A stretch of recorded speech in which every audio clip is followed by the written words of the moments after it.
Welcome to Impostrix Podcast, where we affirm the lived experiences of professionals of color who navigate imposter syndrome and racial toxicity at work.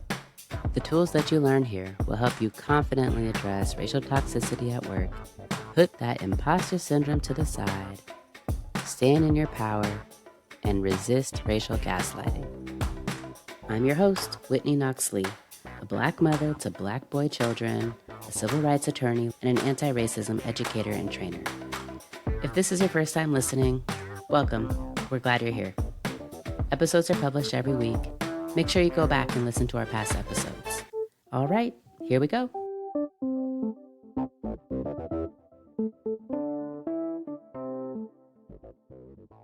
I'm looking forward to this conversation, and I know you're going to like it. Today's conversation is with Jesca Khembro, who is a powerful voice and model for folks of color looking to increase your income through tech.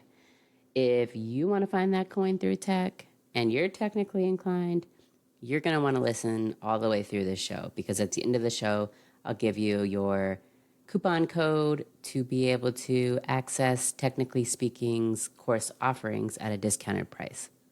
All right, here we go. So I'm excited to have you on. Welcome. Thank you. I think I just want to start by having you introduce yourself. Like, who are you? What do you do? What are your identities? What's important to you? Yes. So, hey guys, my name is Jesca Khembro, and I am a voice network engineer by trade, and I am a culinary chef by night, by passion.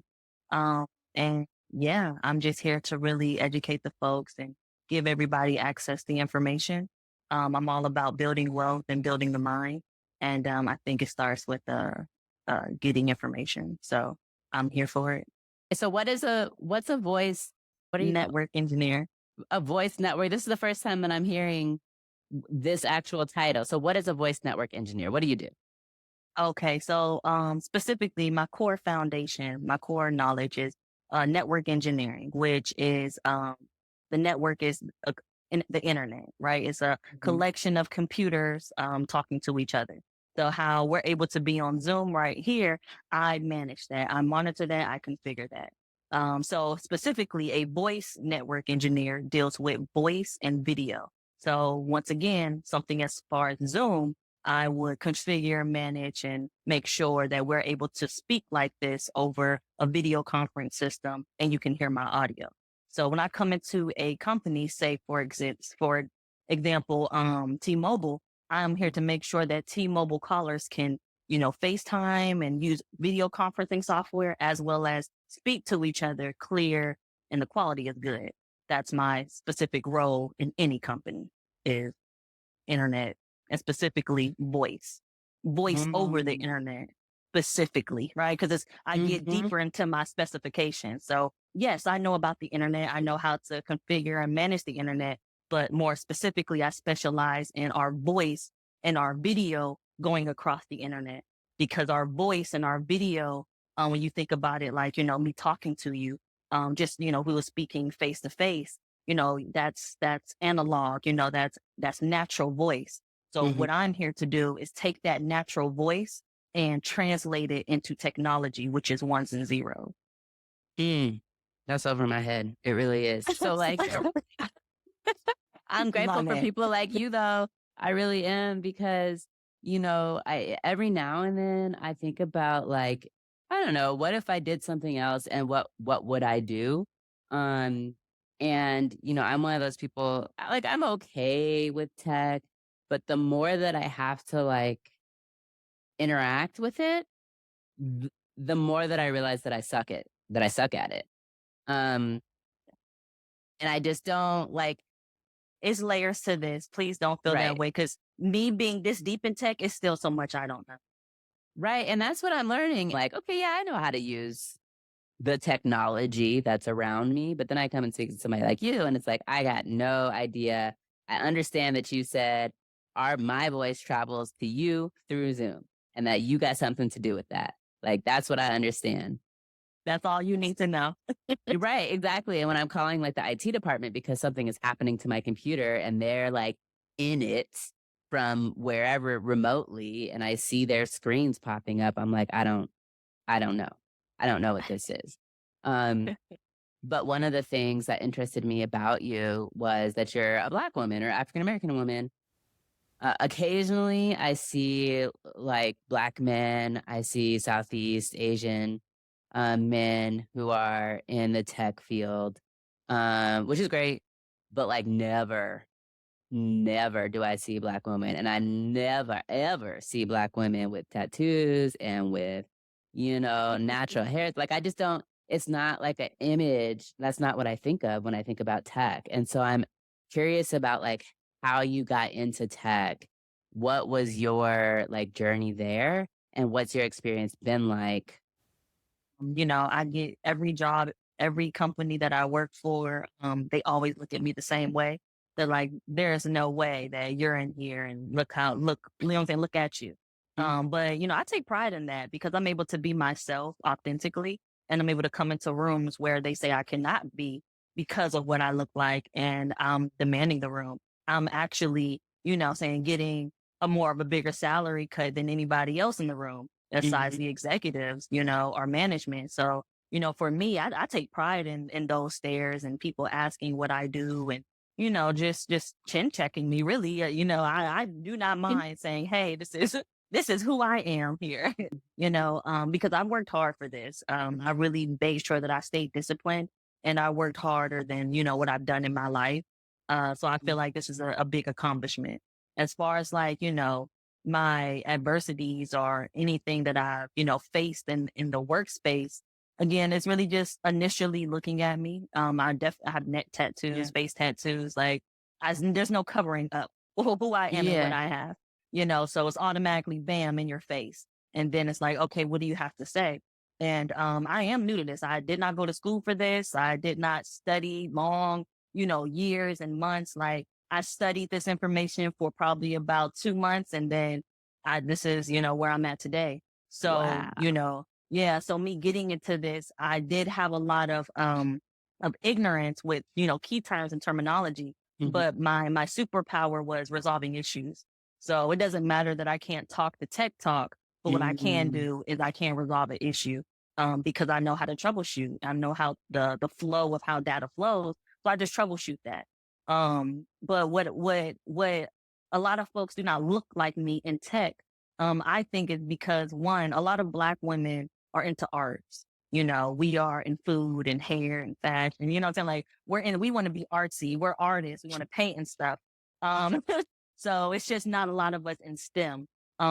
And when it is in STEM, again, it's brought out. You got science, you got engineering, you got mathematics. So it's a little piece of us, everywhere. So I feel like for me, I was able to grow so quickly in this career, with this industry, because they always have to carve out for affirmative action Black women. Mm. So no one else is going to the plate. So here I am. Might as well give me that money, Yeah. So it's by default, honestly.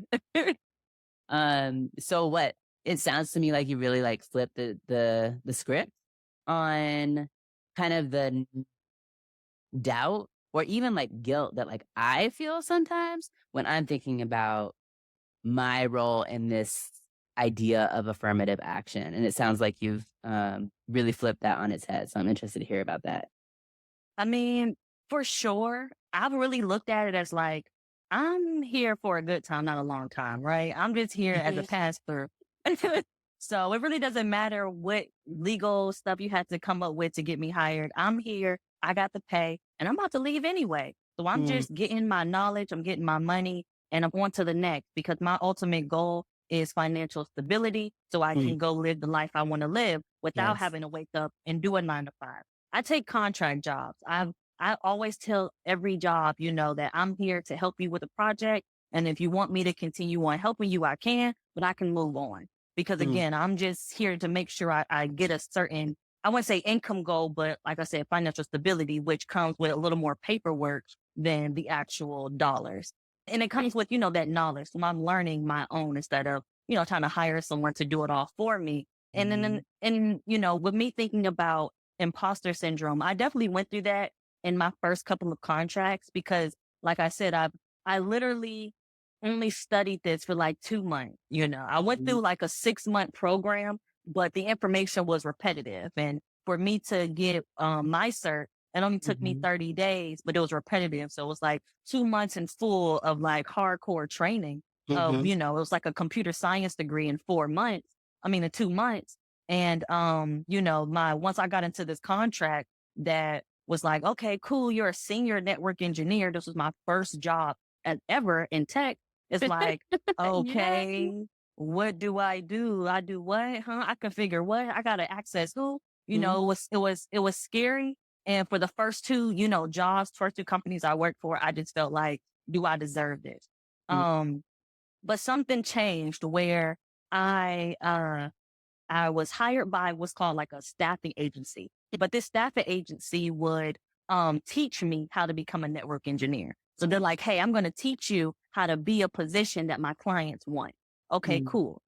So they taught me what I need to know, put it on my resume, and then showed me for their clients. And then was like, okay, cool. So the whole process was they scrambled some stuff in my head and I got to reiterate it. If I'm able to reiterate it confidently, I pass to the next stage. The next stage is taking interviews. Now, for the interviews, they would, and this is not like a industry secret, like everyone knows it. But in the interviews, they would literally tell me what to say in the interview, right? So they'll be like, the hiring manager will probably say, well, tell me your experience or tell me this and that. And they will literally type in front of me, in front of a computer, say this. And they'll be like, I've been working as a network engineer for 5 years. Woody, like, exactly, like they go in. So cool. Then I get the job. Now, what they did was the job, they handle all the client and the back end stuff, and they pay me. That staff agency pays me. However, one day they sent me the full contract that's between them, the client and the people that hired me. And I got paid $20 an hour. When I saw the contract said $100 per hour. Now, this was in the middle of me working. Now, to me, I'm like, hold on. Okay, $100 an hour, and you give me $20 out of that. That means you're pocketing 80. Okay, cool. I don't know this. I'm a very humble person. So I feel like, I do need to work my way up to get that 100 because you put me in position. Without you, I wouldn't even get to the 20. So I wasn't hurt off that. But I figured if I'm doing work that real deal, $100 an hour, why can't I just go get a job that pays me $100 an hour? Because I'm actually doing the work. It's not like they're doing the work. So I immediately just had like a boost of confidence. I just immediately was like, I'm here because I know what I'm doing. Yes, you put me in this place, but I'm continuing to be here. They could fire me today, tomorrow. They could be like, we don't want you, ain't doing it right. Yes. So, they could fire me today if they weren't happy with this work. They sure can. It's at will. I signed a contract to say at will. So boom. So now that I'm working, I'm resolving issues. People are giving me praises. I go out and I find my own job. Now it takes me some time because I don't have anybody telling me how to do an interview, but I practice enough. So I'm like, shoot, let me go out here. I get my first job on my own. Now that job is only at $40 an hour, but it's double than what I was making. So I'm happy. So I'm like, okay, cool. So I'm working. And again, this is me that I got my job. So I'm, resolving issues on my own. Now I get my second job. I'm like, okay, I got it on my own. Now what? So now it's 50, so now I go up again. Every job I do, I try to do like $5, $10 and more every time. Now I've only been in this industry. I started this industry. My first job was March 2020. Right when the pandemic happened. So I was there at work for 1 week, and then we had to go home because the pandemic happened and everybody had to be inside. So I literally been working remote all of my contracts, and I've literally been, taking my own interviews and helping, giving myself support, using AI, using people that I meet, networking to help me get to, again, my financial stability goals. Yes. So that imposter syndrome is definitely real. But I think that as long as you do the action, as long as you out here resolving the issues, then it can't really do anything to you. I know people right now, I have friends right now that are going to get their master's degree because they want to make 6 figures. And here I am able to make it within 2-3 years with a high school diploma and tattoos on my face. Right. Right. Like I broke every barrier. So for me, that imposter syndrome is like, I mean, if y'all don't want me, y'all don't have to have me. You see me in the interview. You see my tattoos. You see how dark I am. Like, you see my hair. You can say, no, I don't want to hire this one, but you hire me, and you hire me at that 6-figure rate. Right. So I'm chilling. I come into work like, hey, this is what I do know. This is what I don't. Yes. I love that. I love that. And so, ooh, okay, I'm trying to keep us on track, but I have like so many like branch questions. But I wanna jump to what your passion is, Okay. because we were talking before about why you got into tech, and you were talking about like financial security, which is important to me also. My family has finally, after 10 years and hundreds of thousands of dollars of student loans, awful. We are Mhm. finally at the point of loan forgiveness and being like truly financially stable. And so what does financial stability mean to you in terms of like what that creates then for you and your passions? Um, okay, so starting off with my passion. Hmm. My number one passion is cooking good food for people, right? I want it to taste good and be good for them. So I'm all about coming up with recipes and different food items that are good to our taste buds, but good to our health. Hmm. And I know a lot of times it's like healthy food is nasty food, right? Like, it's like I'm only eating for my health. But I want to enjoy food too. I don't want to just eat because I need to survive. I want to be like, I want that dopamine affection. So how do I create that without actually putting those chemicals in it? So that's kind of been my journey and what I like to do. Again, I feel that cooking is all with love, and that feeling just lights me up when people enjoy my food. Passion, number one, been my passion since I can remember, right? Now, as I embark on that passion, as I come into adulthood, and I'm like, hey, I'm here to follow my dream, because I was raised in a household um that encourages freedom, encourages independence. Mm. People would say like, oh, your mom is hippie or something. And it's like, Mm. my mom just wasn't hard on me and wasn't like cussing me out like those regular Black stories that you hear. I didn't grow up like that. I didn't grow up with my mom cussing me out and calling me all type of names. Like, Right. I just did. So I Right. can't really relate, but I understand because, I have friends and, Yeah. my cousins and stuff. But, just me growing up that way, it's like, follow your passion. Like, don't get a job to work. Like, that's lame. Like, follow your passions, live, saying starving artist, right? So I go out here and I do just that. And I enjoy it. I take in and out jobs to help me fund what I do all the time, which is culinary. Yeah. But as I become into adulthood and like bills are real, like this is real life, right? It becomes Yes. hard. It's They like, didn't tell dang, us this. they didn't. And inflation comes into fact. And then it's Yeah. like, okay, I really have to take care of myself. I really have to take care of the household. I really have to take care of my life while also pursuing my dreams. And I could just imagine if I had kids involved. So it's Mm. like, dang, how can I get ahead of this?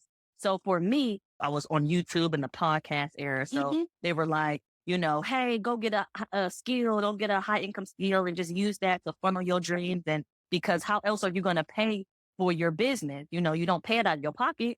So I'm like, who else money I'm going to use? Okay, credit. So I don't have good credit Mhm. and I got to get good credit, but Mhm. good credit takes time. So in the midst of that, you got to go get a job and stay there 2-3 years. Like that was the whole Mhm. thing. So for me, I'm like, okay, that's what I'm going to do. And in the midst of that, I'm going to learn how to be financially stable. I'm going to learn like, okay, Mhm. how do you really build wealth? So that's where I get into real estate. So I end up Right. getting some land out in Colorado so I can learn how to, go ahead and get that Airbnb or that rented out. Okay, now I'm on to the next. What else? Okay, I'm looking at annuities. I have my 401k. Can I go ahead and transfer that somewhere into like a SEP or something? Like, I'm looking at all these Yeah. vehicles on how I can, stay stable and pass things down. Mm. But in the midst of that, I've been chilling because this has been the most money I've ever made in my life. Yeah. So I've been like chilling. I've been kind of lazy.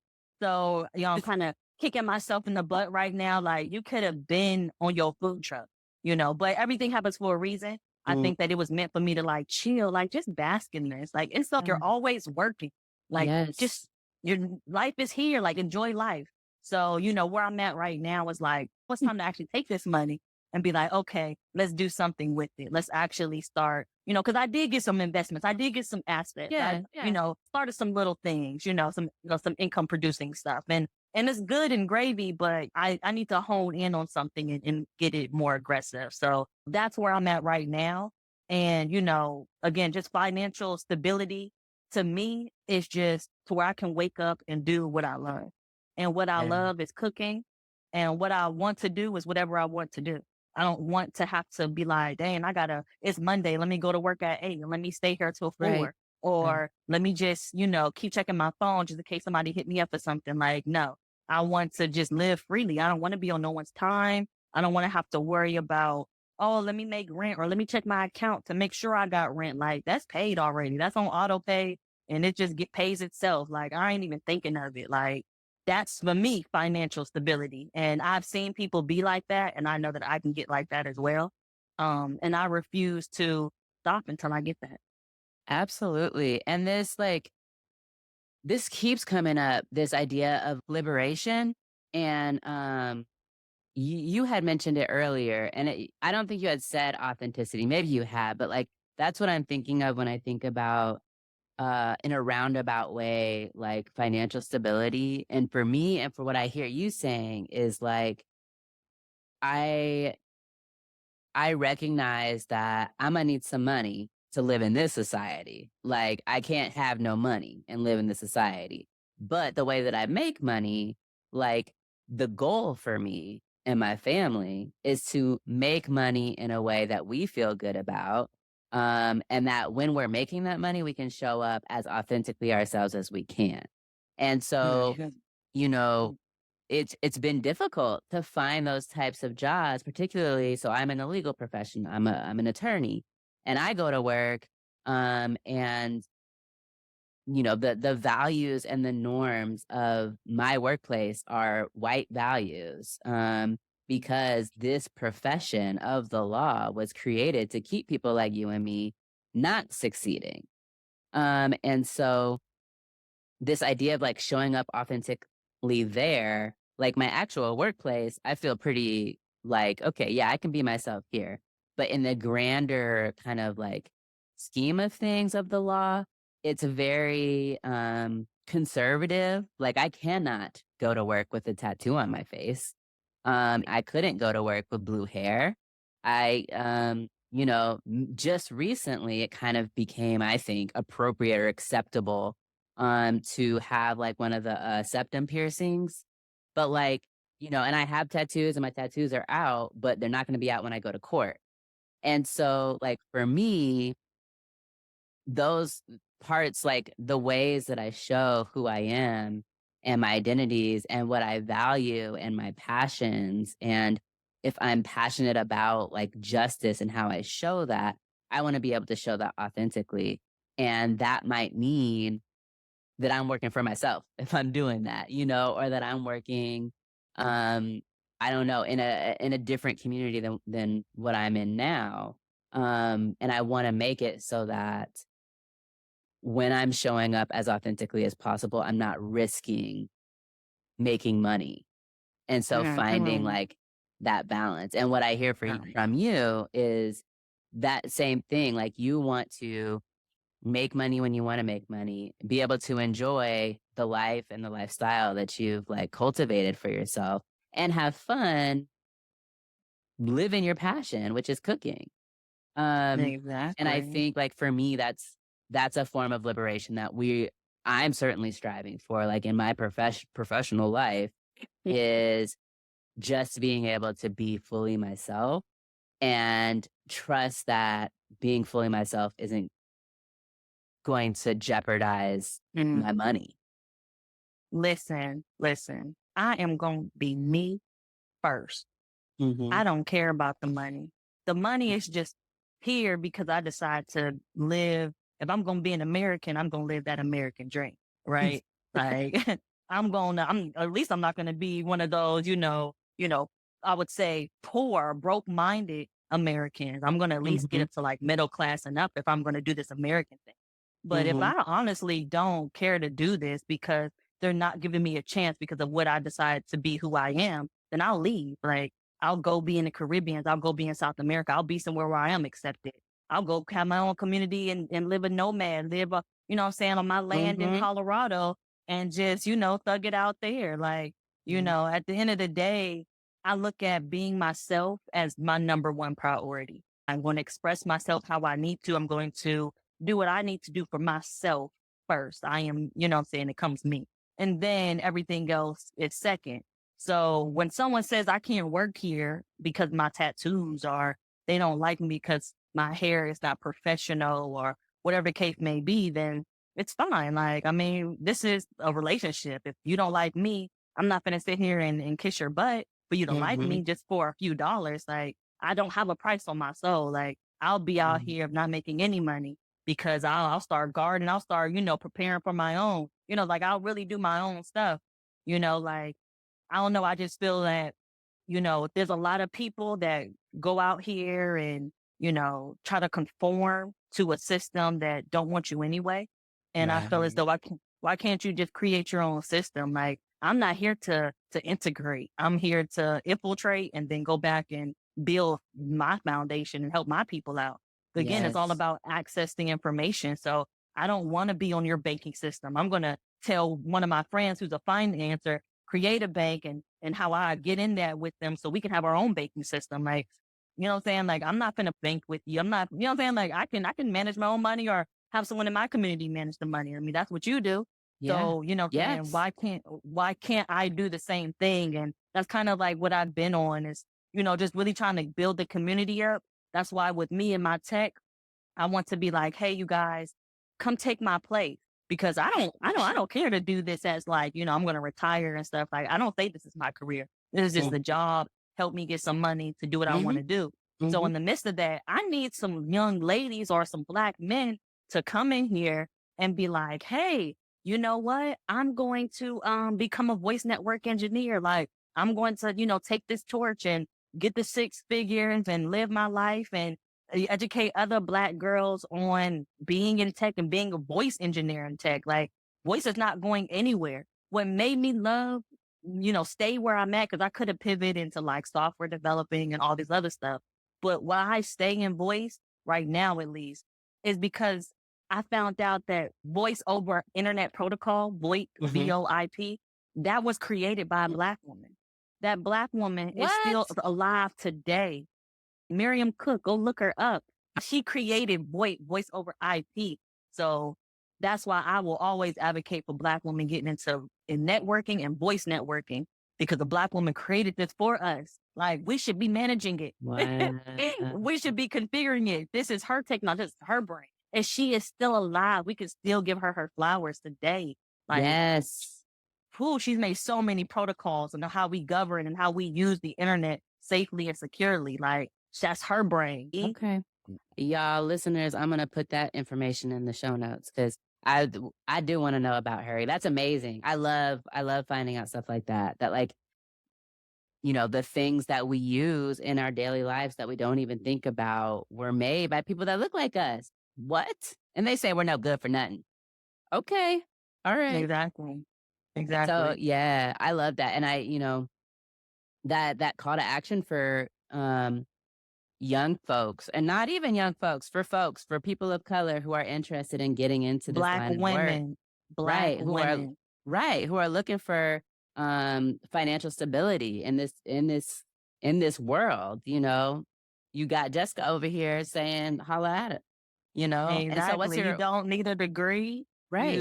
GED, high school diploma, whichever one. All you need to succeed in this world, what I've learned, is a will. You just need the will. You don't need skills at all. You need skills, of course, but that is not, just because you gather the skills don't mean you about to go out here and make it. You need the will. You need the determination that you're going to see your end goal. That's it. That's all you need is the will. Everything else going to come to you. The universe just gives it to you. You just somehow just pop up with just, these abilities because you set your mind to it. When they say manifestation, people are like, oh, I'm manifesting. Yeah, but you got to really speak that. You got to believe. You got to walk like it. Like, walk like you got 6 figures. Like, act like you driving that BMW. Drive that Honda like it's a BMW. And trust me, you're going to get a BMW. Yes. Wow. So where Yeah. can people find you at, Jesca?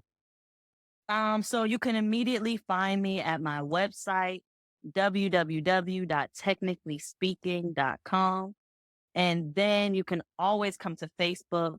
I prefer Technically Speaking on Facebook. I do have a personal Facebook, Jesca Khembro. I'm barely on it. It's not a lot of action, but if you want, you can, be there as well.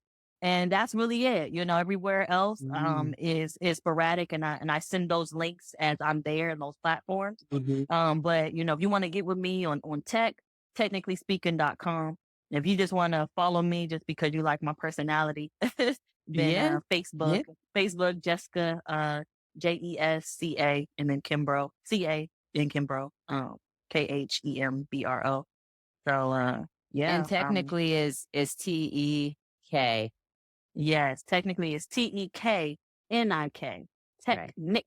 Yeah, Technic, and then Ali, ALLY, and then speaking as regular, and then .com. I made it a little difficult, just because, I was learning a little bit about SEO and how things have to be, simple for people to remember. But I'm not trying to make it simple for folks to remember. Like if you're trying to change the trajectory of what's happening in the community, then you can't always have it simple and easy to where You gotta work it's for it. just a rhyme and a reason. Like we're not going to dance to everything. What we do Right. need to do is go ahead and get these skills, learn financial stability, get this Right. information, apply this information, and change what's going on. A lot of times I've been taking a break from like social media. I hate it sometimes just because it's like you see us, dancing and TikToking and stuff, and here we are like, oh my gosh, a Black girl with tattoos is in tech. And it's like, that's so hard to believe. It's hard that I know tech just because I have tattoos. Because your image of me is me dancing. Your image of me is me cooking or doing some braids. You wouldn't think that I would know technology enough to configure it for you. Right. So, I think that we need to start, holding ourselves accountable to change our image in society. It's great. We are musical people, but we do other things too. I really appreciated this conversation, and I took so much out of it. I like to take notes when I'm talking to people because I get like these nuggets. And that's the point of this whole thing, is to like, one, let people know that they're not alone in what they're experiencing. Two, let people know that we can literally do anything. But three, like take away some tools and some like concrete things that we can do, or that we can think to ourselves, or that we can tell ourselves and other people to empower ourselves and to like stand firm in our power so that we can go on to do whatever it is that we want to do. And so you had said some things, Jesca. One of them was they don't have to hire you and they don't have to keep you. Like if they don't like us, if I haven't earned my position, if I haven't like continually shown up for this job, then they can let me go. And that's that. But as long as I'm still there, like how I'm going to take it is that I've earned this job and I deserve to be here. So I love that. And then you also said that you being yourself is your number one priority. And I love that. I absolutely love that, because I think it's so important. Because if we can't be ourselves, like if we can't even be ourselves, then like what do we even have? So I appreciate everything that I learned from you today in this conversation. Thank you so much. Oh, thank you for having me. Definitely grateful. Absolutely. Okay, and it's that time that I promised at the beginning of the show. If you are interested in taking one of the course offerings with Jesca and Technically Speaking, you can go to their website, technicallyspeaking.com, and enter in the code IMPOSTRIXPOD. IMPOSTRIXPOD. This will get you 10% off of their courses. I highly encourage you to do so. Like I said, if you are somebody who is all about that tech and you're just not sure what next step to take, I think we might have found your answer today. And that's a wrap on today's show. If you enjoyed the show today, don't forget to leave me your feedback, write me a review, rate the show, and share with your community. I would love to hear from you. You can find all of my contact information, and you can find ways to support the show by donating or purchasing merchandise directly on my website, www.impostrixpodcast.com. Until next time, be validated.